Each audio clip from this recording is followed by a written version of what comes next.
আসলে আমরা এই খেলাধুলাকে ভালোবাসি, কিন্তু আমাদের দুঃখের বিষয় এই খেলাধুলা আমাদের কাছ থেকে দিন দিন হারিয়ে যাচ্ছে।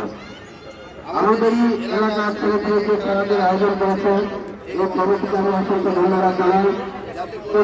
এই খেলাগুলো মাঠে তারা বারবার আয়োজন করে, আমরা সার্বিকভাবে তাদেরকে সহযোগিতার হাত বাড়িয়ে দেবো ইনশাল্লাহ।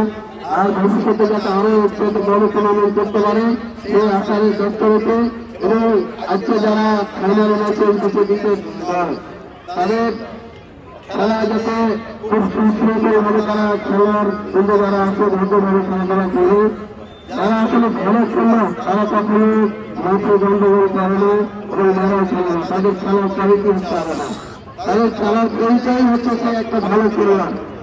আজকে দুই দলের খেলোয়াড় যেহেতু বলবো তারা যাতে অনুসব খুব ভালো না করে তাদেরকে পরিষ্কার খেলা পাওয়া যায়, দর্শক যাতে খেলা দেখে তাদের শান্তি এবং আনন্দ উপভোগ করে, এই বলে আমি অবস্থা হচ্ছে।